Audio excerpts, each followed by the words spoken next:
What if I told you that one of the most successful decisions you could ever make is to quit?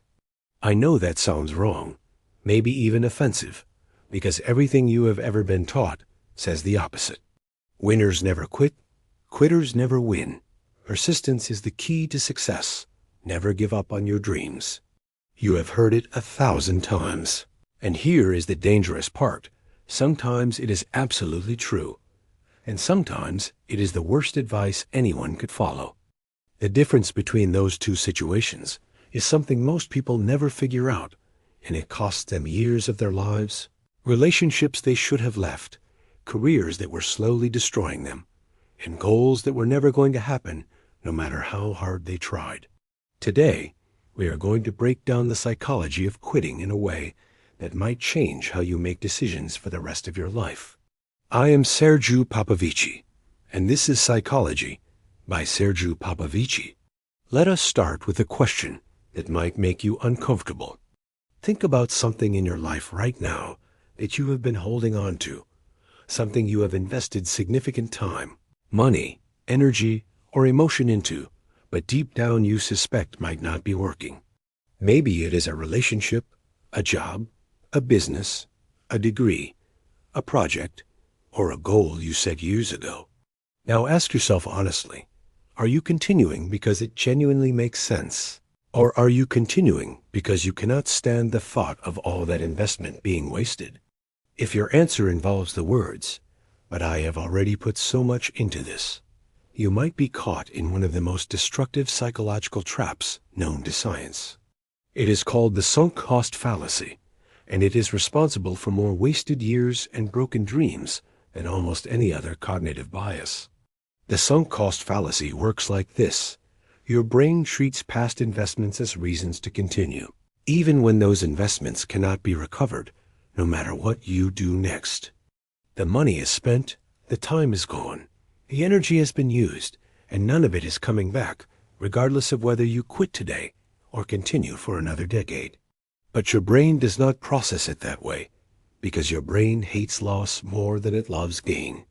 Psychologists Daniel Kahneman and Amos Tversky discovered that the pain of losing something is psychologically about twice as powerful as the pleasure of gaining something equivalent. This means your brain will fight hard to avoid admitting that an investment was a mistake, even if continuing the investment makes the mistake worse. You stay in the failing business because you already spent your savings on it. You finish the terrible book because you already read half of it. You remain in the dead relationship because you already gave it 5 years. None of these reasons have anything to do with whether continuing is actually a good idea. They are all about protecting yourself from the pain of acknowledging loss. But here is where it gets complicated, because the opposite extreme is just as dangerous. There is a reason we celebrate perseverance, and it is not just cultural brainwashing. Psychologist Angela Duckworth has spent years studying what she calls grit, which is the combination of passion and sustained persistence toward long-term goals. Her research shows that grit predicts success better than talent, intelligence, or almost any other factor she has measured. People who push through difficulty, who refuse to quit when things get hard, who maintain effort over years and decades, these people accomplish extraordinary things that quitters never will. So we have a genuine paradox on our hands.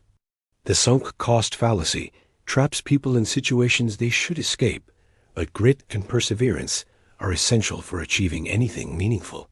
Quitting too easily guarantees failure, but refusing to quit guarantees wasted life. How do you know which situation you are in? The answer requires you to think about quitting in a completely different way. Former professional poker player and decision scientist Annie Duke argues that we need to stop seeing quitting as the opposite of success and start seeing it as a tool for success. Here is the insight that changes everything. Every resource you spend on something that will not work is a resource you cannot spend on something that might. This is called opportunity cost, and most people completely ignore it when making decisions about whether to continue or quit. You are not just choosing between quitting and not quitting. You are choosing between this path and every other path you could be on instead. The best poker players in the world understand this instinctively, which is why they quit far more often than amateur players. They fold hands they have already bet money on.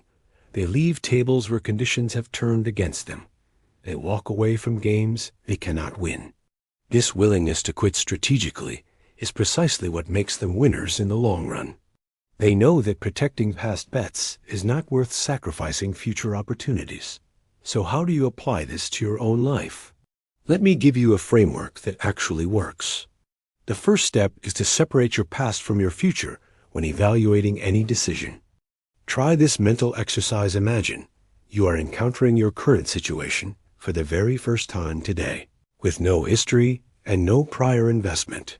Knowing everything you know now about how this path actually works, would you choose to start down it? If the honest answer is no, that tells you something critical. Your past investment is the only thing keeping you there, and your past investment cannot be recovered either way. The second step is to distinguish between productive struggle and unproductive suffering. Productive struggle is discomfort that leads to growth, the burn of a workout, the confusion before understanding, the rejection before acceptance. This kind of difficulty means you are expanding, and quitting here would be a mistake. Unproductive suffering is pain without progress, continuing down a path that evidence consistently shows will not take you where you want to go. The challenge is that these two types of difficulty can feel identical in the moment, which is why you need external markers of progress rather than relying on how hard something feels.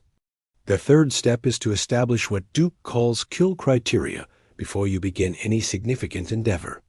These are specific, concrete, predetermined conditions that would tell you it is time to quit. If I do not see measurable progress by this date, I will stop. If this specific metric does not improve by this amount, I will reconsider. If these particular warning signs appear, I will walk away. The reason kill criteria matters so much is that we are terrible at making quitting decisions in real time. Our emotions, our egos, our sunk costs, and our fear of judgment all cloud our thinking. But if you have committed to clear criteria in advance, when your mind was calm and your judgment was clear, you can override your in-the-moment biases by honoring your past commitment to yourself. The fourth step is to actively seek outside perspectives from people you trust.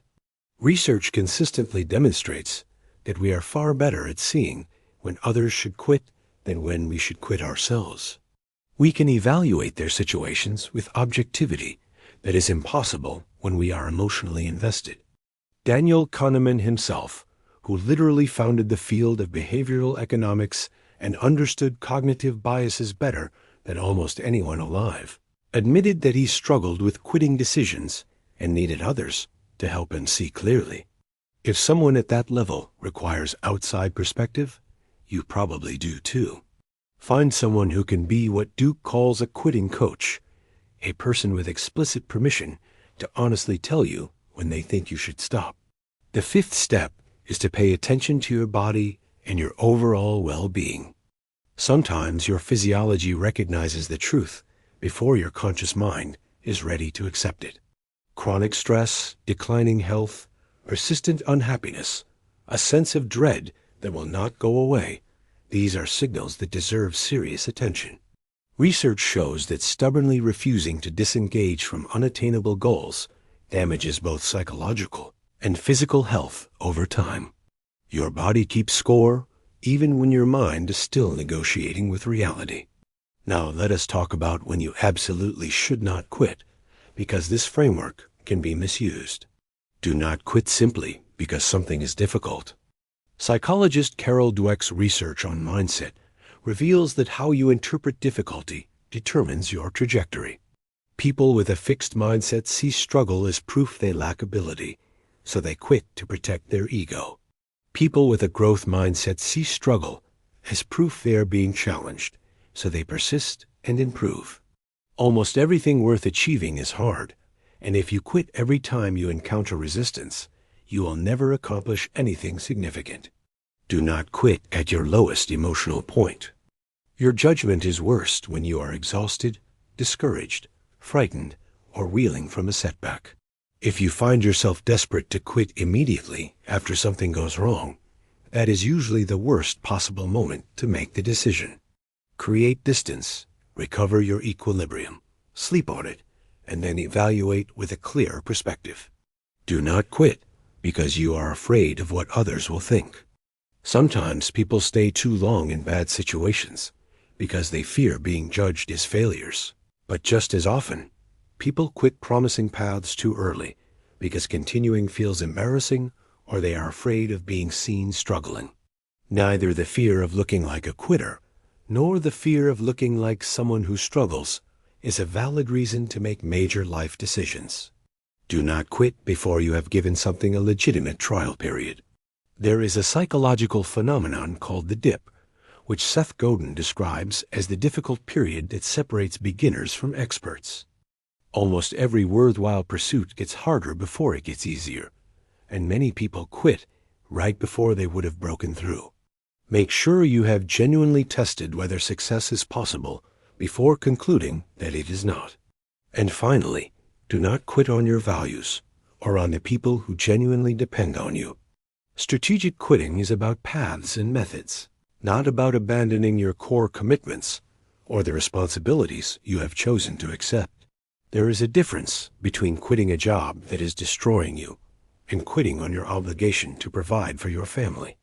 There is a difference between leaving a toxic relationship and abandoning someone who needs you during a temporary crisis. The goal of everything I have shared today is not to make you quit more or quit less. It is to help you quit better. The right decision is not always to persist, and the right decision is not always to walk away. The right decision is the one that honestly accounts for where the path is actually leading, not where you wish it would lead, and not where you feel obligated to pretend it leads because of what you have already invested. Mastering this skill might be one of the most valuable things you ever do, because life is too short to spend years on paths that were never going to work, and life is too precious to abandon paths that would have led somewhere extraordinary if you had just held on a little longer. The wisdom is in knowing the difference.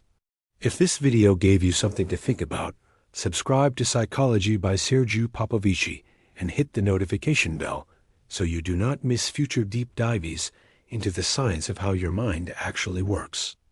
Leave a comment below telling me about a time you quit something and it turned out to be the right decision, or a time you almost quit, but you are glad you did not. I read every comment, and your stories help shape future videos. Thank you for watching, and I will see you in the next one.